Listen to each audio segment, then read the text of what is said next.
الله أكبر تعال مدام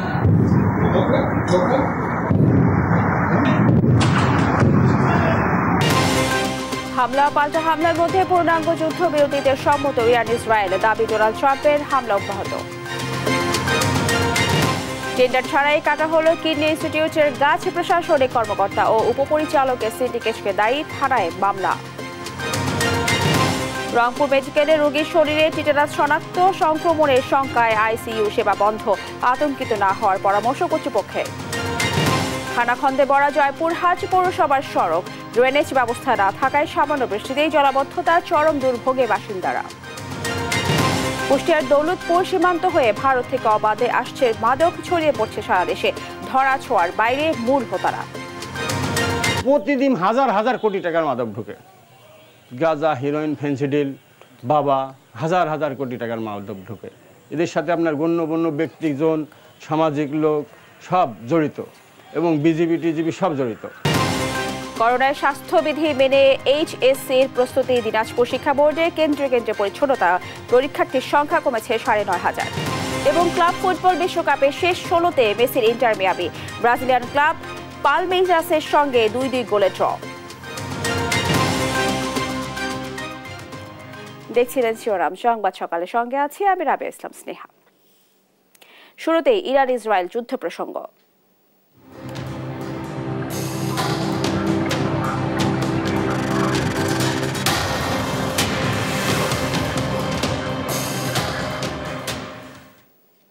হামলা পাল্টা হামলার মধ্যে অবশেষে পূর্ণাঙ্গ যুদ্ধবিরতিতে সম্মত হয়েছে ইরান ইসরায়েল এমন ঘোষণা দিয়েছেন মার্কিন president Donald Trump truth social একে ১২ দিনের যুদ্ধ আখ্যা দিয়ে দেন তিনি যুদ্ধবিরতিতে পৌঁছাতে সহায়তা করেছে কাতার ইরানের পররাষ্ট্রমন্ত্রী জানিয়েছেন তেল আবিব হামলা বন্ধ করলে চুক্তিতে পৌঁছাতে আপত্তি নেই তেহরানের লুৎফর কবিরের রিপোর্ট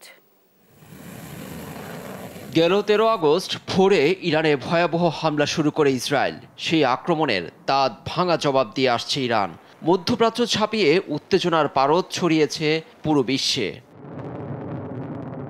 পাল্টাপাল্টি লড়াইয়ের মধ্যে এবার সময় এসেছে শান্তিতে ফেরার ইরান ইসরায়েল পূর্ণাঙ্গ যুদ্ধবিরতিতে সম্মতি হয়েছে দাবি করে সামাজিক মাধ্যম ট্রুথ সোশ্যালে এমন ঘোষণা দিলেন মার্কিন প্রেসিডেন্ট ডোনাল্ড ট্রাম্প জানান এই যুদ্ধবিরতি সংঘাত অবসানের পথে নিয়ে যাবে পোস্টে মার্কিন প্রেসিডেন্ট এই লড়াইকে ১২ দিনের যুদ্ধ হিসেবে ঘোষণা করেন ঘোষণার ১২ ঘণ্টার মধ্যে পর্যায়ক্রমে কার্যকর হবে যুদ্ধবিরতি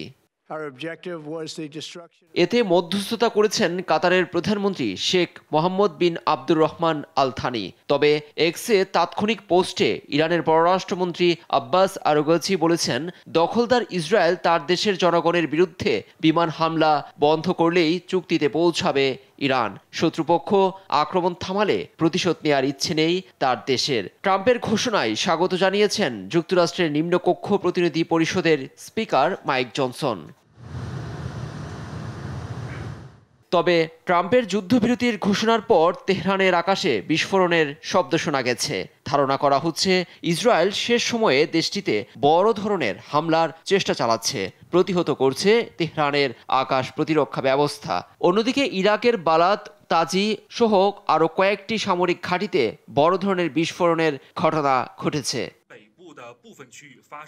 মার্কিন প্রেসিডেন্টের এমন ঘোষণার কয়েক ঘন্টা আগে কাতার ও ইরাকের মার্কিন সামরিক ঘাঁটি লক্ষ্য করে ক্ষেপণাস্ত্র ছুড়ে ইরানের IRGC গেল ১৩ জুন থেকে ইরান ইসরায়েলের পাল্টাপাল্টি লড়াইয়ে উভয় পক্ষেরই প্রাণ হারিয়েছেন অনেক মানুষ লুৎফর কবির নিউজ ডেস্ক দেশ টিভি লন্ডন বৈঠকের মাধ্যমে দেশ নির্বাচনী টানেলে প্রবেশ করেছে বলে মন্তব্য করেছেন বিএনপির স্থায়ী কমিটির সদস্য আমির খসরু মাহমুদ চৌধুরী সোমবার বিকেলে গণফোরামের সঙ্গে বিএনপির লিয়াজু কমিটির বৈঠক শেষে সাংবাদিকদের তিনি বলেন প্রধান উপদেষ্টার সঙ্গে তারেক রহমানের বৈঠকের পর নির্বাচন নিয়ে সব শঙ্কা কেটে গেছে মোহাম্মদ আলাউদ্দিনের রিপোর্ট সম্প্রতি লন্ডনে বাংলাদেশের প্রধান উপদেষ্টা ডক্টর মোহাম্মদ ইউনূসের সঙ্গে বিএনপির ভারপ্রাপ্ত চেয়ারম্যান তারেক রহমানের সাক্ষাৎ হয় এরপর থেকেই আলোচনার কেন্দ্রবিন্দুতে আসন্ন জাতীয় নির্বাচন নির্বাচনী প্রস্তুতির অংশ হিসেবে এরই মধ্যে ছোট দলগুলোকে নিজেদের শিবিরে ভেড়াতে কাজ শুরু করছে বিএনপি সোমবার গুলশানে দলটির কার্যালয়ে বিএনপির লিয়াজু কমিটির সঙ্গে গণফোরাম এবং এনডিএম এর বৈঠক তারই আভাস দেয় আমরা গণফোরাম সহ বিএনপি সহ ক্রিয়াশীল সকল রাজনৈতিক দলগুলো সেখানে ভূমিকা রাখছি। আমরা সেখানে ৩১ দফা কিভাবে বাস্তবায়ন করা যায় সংস্কার, সেটা আমরা ইতিমধ্যেই জাতির কাছে অঙ্গীকার করেছি। সব কাজ আমরা যেটাই করব একত্রিতভাবে করব। জনাব তারেক রহমান যে প্রমিসটা জনগণের জন্য দিয়েছেন, জাতীয় সরকার একটা উনি তৈরি করবেন, সেই জাতীয় সরকার তৈরি করবার জন্য এবং ৩১ দফাকে বাস্তবায়ন করে বাংলাদেশের জনগণের ক্ষমতায়ন এবং সঠিক গণতন্ত্র ফিরে আনার জন্য আমরা সবাই কাজ করে যাব ইনশাআল্লাহ। এ সময় লন্ডন বৈঠকের মাধ্যমে নির্বাচন নিয়ে সব সংশয় কেটে গেছে জানিয়ে দলটির স্থায়ী কমিটির সদস্য আমির খসরু মাহমুদ চৌধুরী বলেন, বৈঠকের মাধ্যমে নির্বাচনী টানেলে প্রবেশ করেছে দেশ।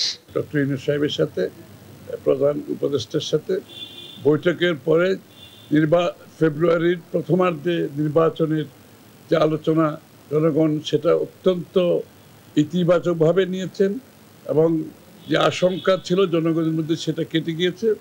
সমস্ত জাতি এখন নির্বাচনী টানেলে প্রবেশ করেছে। মবের নামে অরাজকতার বিরুদ্ধে বিএনপি শক্ত অবস্থান বলে মন্তব্য করেন তিনি। বিএনপির লোকজন এর সঙ্গে জড়িত থাকলে ব্যবস্থা নেওয়ার কথাও জানান তিনি। মোহাম্মদ আলাউদ্দিন, দেশ টিভি, ঢাকা। বিএনপি ভারপ্রাপ্ত চেয়ারম্যান তারেক রহমানকে চীন সফরের আমন্ত্রণ জানিয়েছেন সিপিসি পলিট ব্যুরো কংগ্রেসের ডেপুটি লিং ঝংখং। সোমবার পিপলস বেঞ্চ হলে বিএনপির সাথে দ্বিপাক্ষিক বৈঠকে এই কথা জানান তিনি। এই সময়ে বিএনপি প্রতিনিধি দলের নেতৃত্ব দিয়েছেন বিএনপি মহাসচিব মির্জা ফখরুল ইসলাম আলমগীর। এই বৈঠকের মধ্য দিয়ে দুই পার্টি ও দুই দেশের সম্পর্ক নতুন মাত্রা লাভ করবে বলে আশাবাদ ব্যক্ত করেন সিপিসি। আঞ্চলিক রাজনীতিতে চীনের নেতৃত্বের উদ্যোগকে ইতিবাচক আখ্যায়িত করে তার পরিধি বাড়িয়ে বহুপাক্ষিক করার আশা ব্যক্ত করেন বিএনপি মহাসচিব মির্জা ফখরুল ইসলাম আলমগীর। সুষ্ঠু নির্বাচনের লক্ষ্যে বিশ্বের অন্যান্য দেশের মতো বাংলাদেশেও আগামী জাতীয় নির্বাচন জাতিসংঘের তত্ত্বাবধানে হতে পারে বলে মন্তব্য করেছেন জামায়াতে ইসলামীর নায়েবে আমির আব্দুল্লাহ মোহাম্মদ তাহের।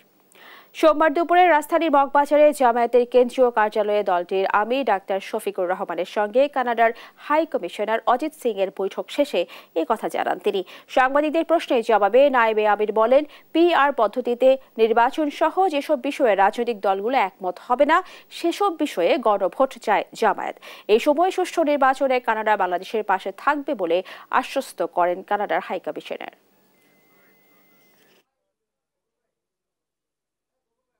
আমরা একটা ফেয়ার, ফ্রি, পার্টিসিপেটরি নির্বাচন চাই, যার মাধ্যমে দেশে একটা স্থিতিশীলতা আসবে। প্রয়োজনে পৃথিবীর বিভিন্ন দেশে যে উদাহরণটি আছে, যেই জাতিসংঘের অধীনে সুপারভিশনে নির্বাচন হওয়া, under the government of Bangladesh, supervision would be by UN, এটা আমরা তাদেরকে বলেছি। জাতীয় নাগরিক পার্টি এনসিপির কেন্দ্রীয় কার্যালয়ের সামনে নেতাকর্মীদের লক্ষ্য করে ককটেল নিক্ষেপ করেছে দুর্বৃত্তরা। এতে 4 নেতাকর্মী আহত হয়েছেন। সোমবার রাতের এই ঘটনায় বিক্ষোভ মিছিল করেছে দলটি। এ সময় সংগঠনের সদস্য সচিব আখতার হোসেন বলেন, হামলা হলে এনসিপিকে লক্ষ্য থেকে সরানো যাবে না বলে বলেন। সাদ আহমেদের রিপোর্ট। সোমবার রাত 10:40 দিকে রাজধানীর বাংলা মোটরে জাতীয় নাগরিক পার্টির কেন্দ্রীয় কার্যালয়ের সামনে দলটির নেতাকর্মীদের লক্ষ্য করে ককটেল নিক্ষেপ করে দুষ্কৃতিকারীরা। এনসিপির পক্ষ থেকে এ ঘটনায় দলটির 4 জন নেতাকর্মী আহত হয়েছেন বলে জানানো হয়। ঘটনার প্রতিবাদে রাত 12:15টার দিকে বাংলা মোটরে বিক্ষোভ মিছিল করে দলটি। কেন্দ্রীয় কার্যালয়ের সামনে থেকে শুরু হওয়া মিছিলটি শাহবাগে গিয়ে শেষ হয়। এই সময় এনসিপির সদস্য সচিব আখতার হোসেন হামলায় জড়িতদের দ্রুত গ্রেপ্তারের দাবি জানান। হামলা করে এনসিপিকে লক্ষ্য থেকে সরানো যাবে না বলেও জানান তিনি। এনসিপির রাজনীতি যখন গোটা বাংলাদেশে ছড়িয়ে পড়েছে, এনসিপি যখন নিবন্ধনের জন্য আবেদন করেছে, ঠিক সেই সময়টাতেই জাতীয় নাগরিক পার্টি এনসিপির কেন্দ্রীয় কার্যালয়ের সামনে পরপর 2 দিন ককটেল বিস্ফোরণ করা হয়েছে। আজকের এই হামলার সঙ্গে যে বা যারা জড়িত আছে তাদের প্রত্যেককে অবিলম্বে গ্রেফতার করে আইনের আওতায় নিয়ে আসতে হবে। রাতে দলটির পক্ষ থেকে রমনা মডেল থানায় অভিযোগ দায়ের করা হয়। এই ঘটনায় 24 ঘন্টার মধ্যে দুর্বৃত্তদের আটকের দাবি জানান নেতাকর্মীরা। বিচারিক কার্যক্রম গ্রহণ শুরু করার জন্য যে আইনি পদক্ষেপ নেওয়া সেটা আমরা গ্রহণ করেছি। আমরা মামলার সুষ্ঠু তদন্ত সাপেক্ষে 24 ঘন্টার মধ্যে আমরা দাবি করছি যেন আসামিদেরকে গ্রেফতার করে এই আইনি প্রক্রিয়া চালু করা হয়। যদি অন্তর্বর্তীকালীন সরকার অবিলম্বে দেশের মানুষের নিরাপত্তার জন্য দৃশ্যমান এবং কার্যকর পদক্ষেপ না নেয় তাহলে আমরা দল হিসেবে এর বিরুদ্ধে কর্মসূচি দিব। আমাদের হচ্ছে যে নতুন দলের নিবন্ধন প্রক্রিয়া এবং এই নিবন্ধন প্রক্রিয়ায় সাধারণ মানুষের যে অংশগ্রহণ এবং স্বতঃস্ফূর্ত অংশগ্রহণ সেই অংশগ্রহণকে বাধাগ্রস্ত করার জন্য, সাধারণ মানুষকে ভয় দেখানোর জন্য এবং স্পষ্টত আমাদের কেন্দ্রীয় নেতৃবৃন্দের উপর হত্যা চেষ্টার উদ্দেশ্যে এই হামলাটি করা হয়। সাধারণ মানুষের মনে ভয় ও আতঙ্ক তৈরির উদ্দেশ্যেই এই বিস্ফোরণ ঘটানো হয়েছে বলে মনে করছেন দলটির নেতাকর্মীরা। সাদ আহমেদ, দেশ টিভি, ঢাকা। কোনো টেন্ডার কিংবা অনুমতি ছাড়াই কাটা হয়েছে জাতীয় কিডনি ইনস্টিটিউটের ৩০ বছর বয়সের মেহগনি গাছ। হাসপাতালের প্রশাসনিক কর্মকর্তা ও এক উপপরিচালকের অনুমতিতে গাছ কাটে আউটসোর্সিং ক্লিনার রফিক। এ বিষয়ে থানায় মামলা করেছে ইনস্টিটিউট প্রশাসন। আউটসোর্সিং নিয়োগে বলয় তৈরি করে কেনাকাটা সহ এমন অসংখ্য কাজ করেন বলে অভিযোগ হাসপাতাল সংশ্লিষ্টদের। হাসান আল মাহমুদের রিপোর্ট। ৩০ বছর বয়সী মেহগনি গাছের এ গুড়িগুলো জাতীয় কিডনি ইনস্টিটিউট হাসপাতালের। শনিবার বিকেলে অনেকটা লোকচক্ষুর আড়ালে কেটে ট্রাকে তোলার আগ মুহূর্তে জানতে পেরে আটকে দেন নিরাপত্তা কর্মীরা। গাছ কাটা শ্রমিকরা জানান আউটসোর্সিং পরিচ্ছন্নতা কর্মী রফিক লোক ডেকে গাছ কাটে, তবে সরকারি প্রতিষ্ঠানে গাছ কাটার ছিল না কোনো অনুমতি। হাসপাতাল এলাকায় গেলে পাওয়া যায় না রফিককে, তবে প্রত্যক্ষদর্শী নিরাপত্তা কর্মীরা জানান প্রশাসনিক কর্মকর্তাই নির্দেশ দিয়েছিল তাকে। যে ময়লার যে রফিক ছিল ওনাকে দেখাই দিছে যে ইনি গাছ কাটতে বলছে আমাদের। এখন ওনাকে যখন বলা হয়েছে তখন আপনি গাছ কাটলেন কেন, কার পারমিশনে কাটছেন, তখন উনি বলতেছে যে আমাকে ওর স্যার পারমিশন দিচ্ছে। তো রফিককে জিজ্ঞেস করলাম, তো তোমার এই গাছ কাটার অনুমতি দিচ্ছে কে? বললো যে আমি তো অনুমতি কি আমাদের প্রশাসনিক কর্মকর্তা মিজান স্যার। এ বিষয়ে কিছুই জানেন না হাসপাতালটির সার্বক্ষণিক দায়িত্ব পালন করা আবাসিক সার্জনও। জানান তাৎক্ষণিক হাসপাতালের উপপরিচালককে জানালেও ব্যবস্থা নেননি তিনি। গাছের ডাল কাটা বা এই কাটার জন্য যে আমাদের টাকা দিতে হবে, কারণ ওইটাতে তো ট্রাক ভাড়া দিতে হবে, বা ট্রাক কেনই আসবে গাছের ডাল কাটতে হলে, তো ফান্ড পাবে কোত্থেকে? তো জিনিসটার মধ্যে কিছু ফিশি ব্যাপার ছিল। তবে হাসপাতালের একটি গাছ করাত দিয়ে দিনের বেলা কেটে নিয়ে যাওয়াকে নিরাপত্তা ত্রুটি হিসেবে দেখছেন শিক্ষকরা।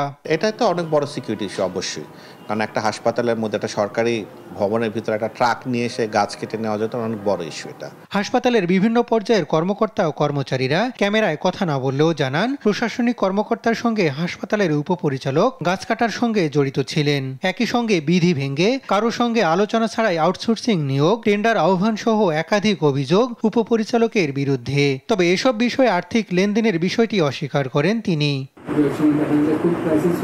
এ বিষয়ে সোমবার স্থানীয় থানায় মামলা করে হাসপাতাল প্রশাসন। সোমবার পুলিশ গিয়ে তদন্ত করে হাসপাতালে।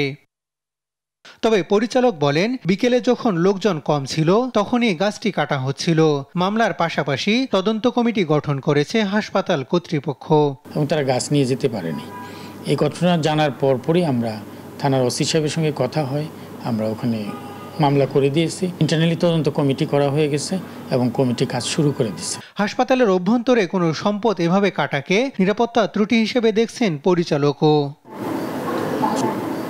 হাসান আল মাহমুদ, দেশ টিভি, ঢাকা। দেশের মোট বৈদেশিক মুদ্রার রিজার্ভ বেড়ে 26.82 বিলিয়ন ডলারে দাঁড়িয়েছে বলে জানিয়েছেন কেন্দ্রীয় ব্যাংক। সোমবার রাতে বাংলাদেশ ব্যাংকের মুখপাত্র ও নির্বাহী পরিচালক আরিফ হোসেন খান এ তথ্য জানিয়েছেন। কেন্দ্রীয় ব্যাংকের সবশেষ তথ্যানুযায়ী সোমবার পর্যন্ত দেশের মোট রিজার্ভ দাঁড়িয়েছে প্রায় 2,682 কোটি 32 লাখ ডলার বা 26.82 বিলিয়ন মার্কিন ডলারে। আর আন্তর্জাতিক মুদ্রা তহবিলের নির্দেশিত হিসাব পদ্ধতি BPM-6 অনুযায়ী এসবে রিজার্ভের পরিমাণ 21.75 বিলিয়ন ডলার। বাংলাদেশ ব্যাংকের নির্বাহী পরিচালক ও মুখপাত্র আরিফ হোসেন খান এ তথ্য নিশ্চিত করেছেন। গত বছরের জুন মাসের প্রথম 21 দিনে 192 কোটি 20 লাখ ডলারের রেমিটেন্স এসেছিল দেশে। রংপুর মেডিকেলের আইসিইউতে থাকা এক রোগীর শরীরে টিটেনাস শনাক্ত হওয়ায় আইসিইউ সেবা বন্ধ ঘোষণা করেছে হাসপাতাল কর্তৃপক্ষ। সেখানে থাকা বাকি রোগীদের জন্য অন্য জায়গায় হস্তান্তর করা হয়েছে।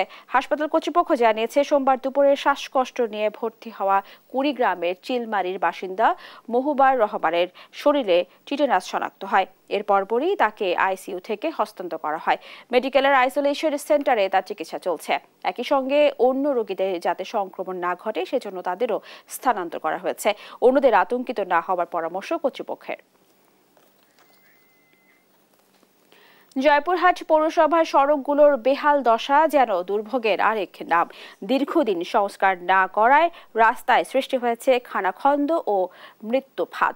ড্রেনেজ ব্যবস্থা না থাকায় সামান্য বৃষ্টিতেই দেখা দেয় ভোগান্তি, বাড়ে দুর্ঘটনার আশঙ্কা। তবে আশ্বাস দিয়েছেন পৌর কর্তৃপক্ষ। সহকর্মী রেজাউল করিম রেজার পাঠানো তথ্য ছবিতে জানাচ্ছেন অঙ্গন চৌধুরী। 1975 সালের 8 জানুয়ারি 20.72 বর্গ কিলোমিটার এলাকা নিয়ে যাত্রা শুরু করে জয়পুরহাট পৌরসভা। 1991 সালে 19 জুন এটি প্রথম শ্রেণীর পৌরসভার মর্যাদা পেলেও কাঙ্ক্ষিত উন্নয়ন এখনো হয়ে ওঠেনি। দীর্ঘ 20 বছর ধরে শহরের জিরো পয়েন্ট, বৈরাগীর মোড়, চিত্রা রোড, দেবীপুর সহ বিভিন্ন এলাকার সড়কগুলো সংস্কার না হওয়ায় সৃষ্টি হয়েছে গভীর খানাখন্দ। এর ফলে প্রতিনিয়তই ঘটছে দুর্ঘটনা। পাশাপাশি পর্যাপ্ত ড্রেনেজ ব্যবস্থার অভাবে সামান্য বৃষ্টিতেই সৃষ্টি হয় জলাবদ্ধতা ও জনদুর্ভোগ। নাগরিক সেবা নিয়ে ক্ষুব্ধ পৌরবাসী দ্রুত সমাধানের দাবি জানিয়েছেন অন্তর্বর্তীকালীন সরকারের কাছে। এই রাস্তা দিয়ে মনে করেন আসা যাওয়া এত কষ্ট, হুন্ডা তো বরাবর অ্যাক্সিডেন্ট হচ্ছে করে যায়। রাস্তা তো নয় যেন মরণ ফাঁদ, এটা কি পৌরসভার রাস্তা হলো? আমরা যাবো কেমনে? আমি লজ্জাবোধ করছি যে আমার বাসার সামনে সর্বোপরি আমার যে এলাকার লোকজনেরা দুর্ভোগের মধ্যে রাত দিন কাটাচ্ছে।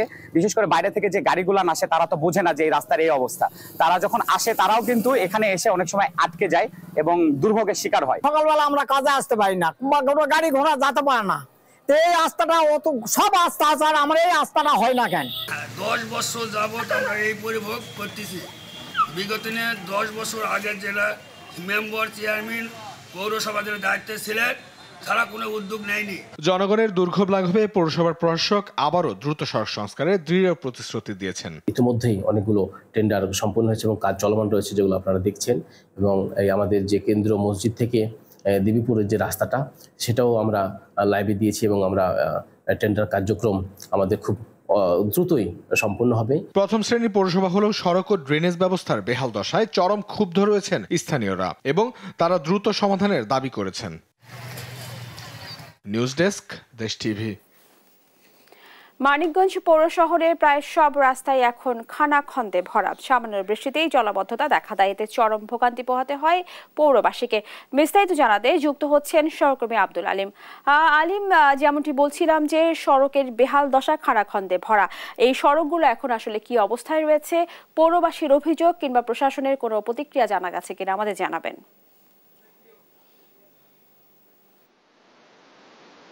স্নেহা, যেমনটা বলছিলেন, মানিকগঞ্জ পৌরসভাটি একটি প্রথম শ্রেণীর পৌরসভা। তো এই পৌরসভায় 9টি ওয়ার্ড রয়েছে। এই 9টি ওয়ার্ডে যে রাস্তাগুলো রয়েছে সে প্রায় সকল রাস্তাতেই খানাখন্দ তে ভরা এবং যে সামান্য বৃষ্টিতে জলাবদ্ধতার সৃষ্টি হয়। এই পৌরসভায় ড্রেনেজ ব্যবস্থা না থাকার কারণে যে সকল রাস্তা রয়েছে সেই রাস্তাগুলোতে পানি, হাঁটু পানি বেঁচে যায়, যে কারণে যানবাহন চলাচল এবং সাধারণ জনগণ কিন্তু চলাচল করতে পারছে না এবং চরম ভোগান্তিতে পড়ে। তো আমি এই মুহূর্তে অবস্থান করছি মানিকগঞ্জ পৌর শহরের 9 নং ওয়ার্ডের বেউথা এলাকায়। তো আপনারা দেখতেই পাচ্ছেন যে রাস্তায় কিন্তু সামান্য কিন্তু বৃষ্টি হয়েছে, সেই বৃষ্টিতে কিন্তু হাঁটু পানি বেঁধেছে। এই রাস্তা দিয়ে এখনো ছাত্রছাত্রী যেতে পারছে না। এই মসজিদে মুসল্লিরা নামাজে যেতে পারছে না। তো স্থানীয়রা যে কিন্তু খুব প্রকাশ করেছে। তো আমরা এখন কথা বলবো স্থানীয় এক বাসিন্দাদের কাছে যে আসলে যে মানিকগঞ্জ পৌরসভাটি তো প্রথম শ্রেণীতে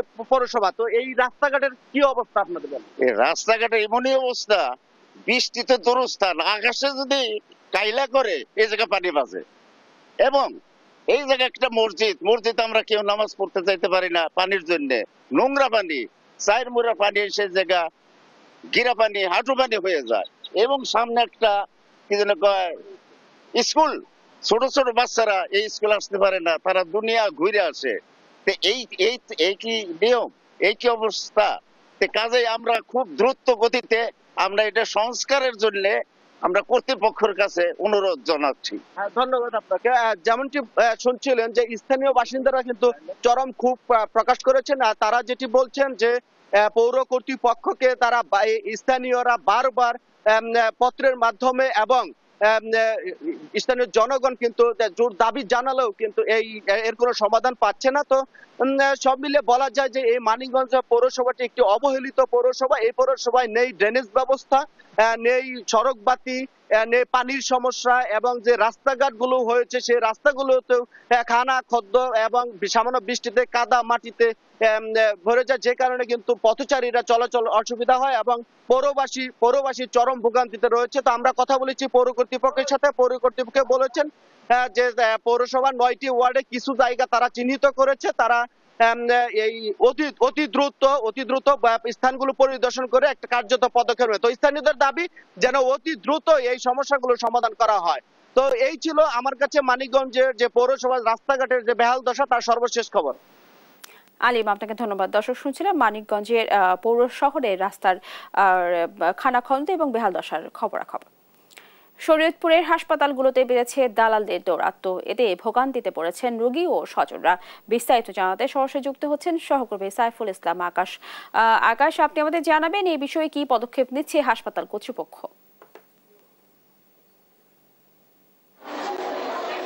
শরীয়তপুর সদর হাসপাতাল থেকে 100 শয্যা হাসপাতাল হলেও এখানে প্রতিদিন বহির্বিভাগে প্রায় 400 থেকে 500 রোগী চিকিৎসা সেবা নিতে আসেন। সেক্ষেত্রে কিন্তু তাদের চিকিৎসা সেবা নিতে এসে হাসপাতালে যেই পরীক্ষা নিরীক্ষা করতে আসে, সেক্ষেত্রে কিন্তু তারা এখানে যেই পরীক্ষা নিরীক্ষার যন্ত্র নষ্ট থাকার কিন্তু তাদের বাইরে যে ডায়াগনস্টিক সেন্টারগুলো রয়েছে সেখান থেকেই ধাবিত করে এখানকার দালালরা। সেক্ষেত্রে কিন্তু এখানে যারা তত্ত্বাবধায়ক করেছেন তিনি কিন্তু প্রয়োজনীয় ব্যবস্থা নেওয়ার আশ্বাস দিয়েছেন। তো এই জায়গায় যে হাসপাতালে যে জায়গাটি রয়েছে এখানে যারা চিকিৎসা সেবা নিতে এসেছেন তাদের সাথে আমরা কথা বলেছি, যারা এই চিকিৎসা সেবা সম্পর্কে যারা একটু বিষয়টি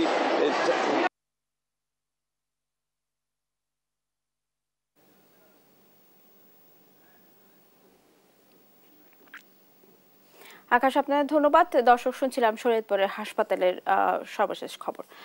মাদকের স্বর্গরাজ্য খ্যাত সীমান্তবর্তী জেলা কুষ্টিয়ার দৌলতপুর উপজেলা দিয়ে প্রতিদিন ভারত থেকে দেশে ঢুকছে কোটি কোটি টাকার মাদক, যা বিভিন্ন হাত ঘুরে ছড়িয়ে পড়ছে দেশের বিভিন্ন প্রান্তে।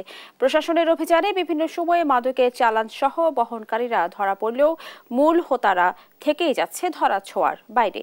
ফলে মাদকের কালো আগ্রাসনে হুমকির মুখে পড়েছে যুব সমাজ। মাদক নিয়ন্ত্রণে প্রশাসনের ভূমিকা নিয়ে উঠছে প্রশ্ন।